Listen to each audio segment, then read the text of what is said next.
안녕하세요, 리치노마드입니다. 오늘 국내 주식시장이 좀 오르는 것 같더니 힘을 잃고 다 빠지고 끝났네요. 오히려 마이너스로 끝났는데 정말 좀 답답한 흐름을 계속 보여주고 있습니다. 일단 뭐 9월이 평균적으로 수익성이 안 좋다는 얘기는 익히 들어서 알고 있었는데 이게 정말 눈으로 직접 확인시켜주는 것 같은데요. 지금 보면 이제 오늘 국내 마감 기준인데 코스피는 벌써 이번 달만 3.7% 빠졌고 코스닥은 5.5%나 빠졌습니다. 코스닥은 뭐 올해 16% 마이너스여서 이건 뭐 어디다 내밀 수도 없는 아마 전 세계에서 이 OECD 국가 중에 가장 최악의 스코어가 아닐까 싶기도 하고 중국 빼고 그죠? S&P도 2.3%, 나스닥도 3.6%가 빠지면서 나스닥이 연간으로 가장 이제 좋았을 때가 한 20% 됐던 것 같거든요, 수익률이. 근데 뭐 지금 13.8%까지 내려가는 그런 모습을 보여주고 있습니다. 이렇게 좀 시장이 힘들 때는 우리가 좀 대피할 곳을 찾게 마련인데요. 오늘은 그 얘기를 한번 해볼까 합니다. 하락장에서 확인되는 배당주의 가치, 뭐 이제 제가 맨날 배당주 얘기하는데 최근에 이제 변동성이 커진 시장에서 배당주를 선호하는 그런 움직임 좀 나타나고 있습니다. 이제 주가가 조금 더 올라가고 있는데요. 보니까 이제 미국 거 기준이긴 한데 스파이 이제 S&P 500하고 비교를 했거든요. S&P 500이 지금 노란색이고요. 최근 이제 3개월간의 숫자를 본 건데 스파이 D, SCHD 뭐 이제 미국 배당 다우존스 많이 모으고 계시죠? DGRW 등 이제 배당주들의 수익률이 최근 3개월간은 S&P 500을 능가하는 모습을 보였습니다. 이제 스파이 D 같은 경우는 S&P 500 내에서 이제 그 배당을 많이 주는 것들 이제 모아놓은 건데 그런 거랑 이제 보면 최근에 여기서 이제 역전이 됐죠. 7월 한 중반부터 이제 역전되다가 8월 5일에 이제 급락할 때 뭐 이 방어력을 보여주면서 지금 스파이 D나 SCHD 뭔지 이런 것들은 나름 잘 가고 있는데 어저께도 보니까 미국장 그렇게 안 좋은데 이제 배당을 많이 주는 개별 종목들은 좀 그래도 방어력이 좋고 뭐 신고가를 찍는 그런 경우도 많이 보였습니다.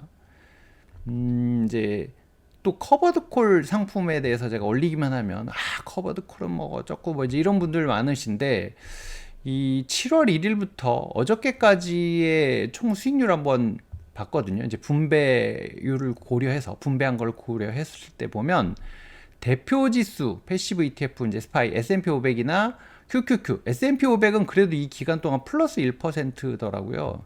근데 나스닥 100은 마이너스 4% 아주 참혹한 실적을 보여주고 있는데 이제 주요 커버드 콜 같은 경우는 제피는 4.95% 플러스 XYLD 2.8%, XYLG 이거는 2% 플러스를 보였습니다.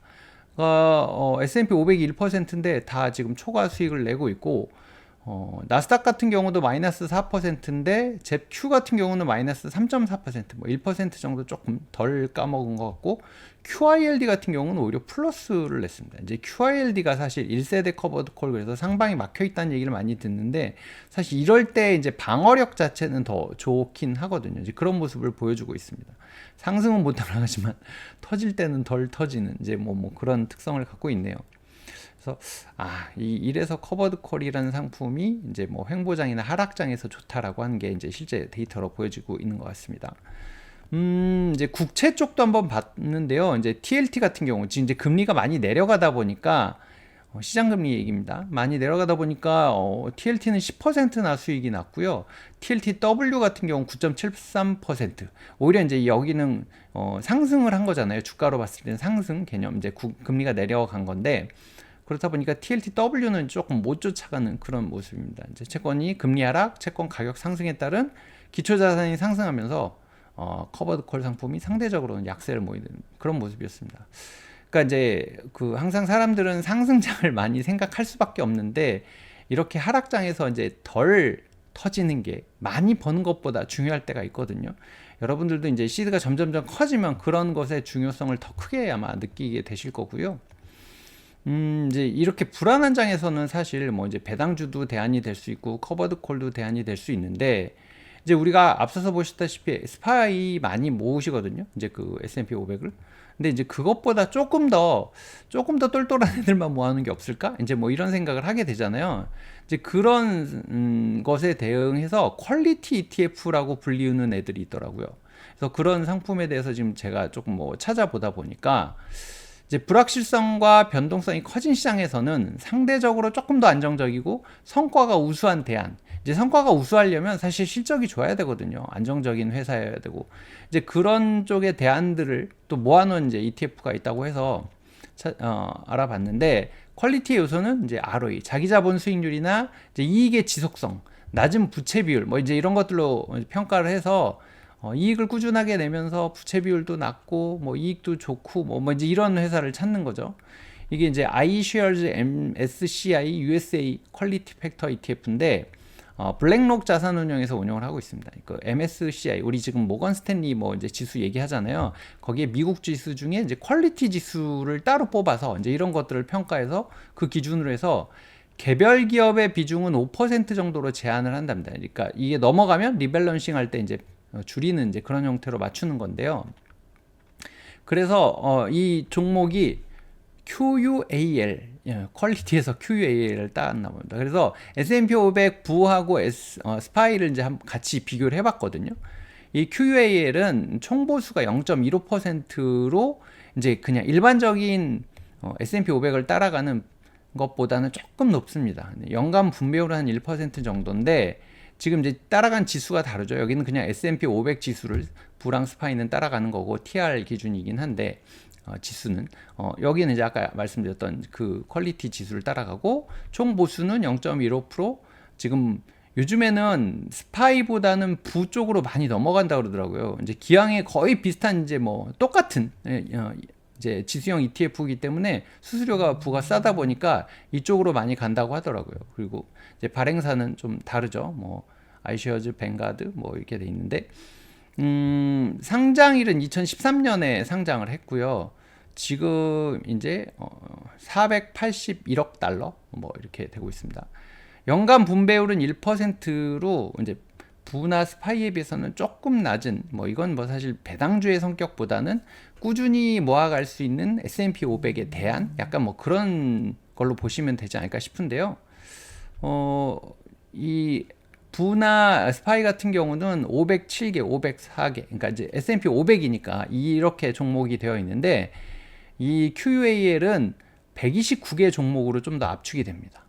그래서 구성 종목은 뭐 엔비디아, 애플, 마이크로소프트, 일라이 릴리 뭐 이제 이런 식으로 쭉 되어 있고 메타도 있고 마스터카드, 비자, 뭐 유나이티드 헬스 뭐 이런 쪽, 코스트코, 존슨앤존슨 뭐 이렇게 돼 있는데 이제 비중 보시면 6%, 이건 이제 아마 줄어들겠죠. 나중에 리밸런싱을 할 때 뭐 이렇게 되어 있고 섹터 비중 자체는 그렇게 큰 차이는 없는 것 같습니다. 조금씩 뭐 차이 나는 수준이기는 한데 섹터 비중은 그렇게 크지는 않고요. 근데 이제 성과로 놓고 보면 이제 최근 1년간만 일단 먼저 봤거든요. 1년간 놓고 보면 25%, 25.8%, 부는 23.9%. 뭐 여기는 뭐 큰 차이 없고 수수료 때문에 조금 뭐 더 스파이가 덜했는지 모르겠지만 여기는 큰 차이가 없지만 여기 보면은 한 2% 정도 수익률이 1년간 2% 더 수익이 났고요.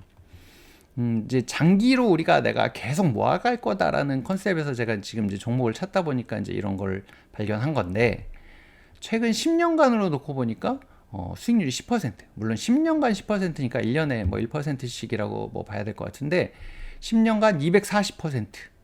뭐 여기는 230%, 229%뭐 이제 이렇게 되어 있죠. 10% 정도 수익이 더 난 것을 알 수가 있습니다.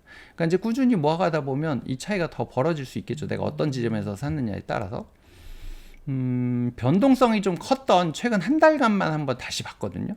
최근 한 달간 봐도 이제 이 QUAL이 조금 더 뭐 0.4%, 0.3% 정도 우위를 보이고 있는데 이제 시장이 어려울수록 이렇게 퀄리티가 좋은 종목으로 조금 더 압축을 하면 아무래도 조금 뭐 변동성도 덜할 거고 조금 더 나은 성과, 조금 덜 깨지는 그런 걸 기대할 수 있지 않을까 싶어서 앞으로 저는 지금 사실 지수형은 안 모으고 있었거든요. 이제 뭐 모았다가 좀 모으면 팔아버렸다가 뭐 이런 상황이었는데 이제 계속 모아갈 것으로 지금 이제 미국 비중을 더 늘려야 되나 뭐 이런 생각을 하다 보니까 찾아보다 보니 이제 이런 ETF를 발견해서 여러분들은 어떻게 생각하시는지. 물론 뭐 이제 전체 거래량이나 등등등 뭐 이런 게 워낙 많긴 하지만 그래도 기왕에 뭐 모으는 거 수수료가 조금 비싸기는 하지만 더 수익률이 좋은 걸로 모아가는 게 낫지 않을까 싶어서 한번 다뤄봤습니다.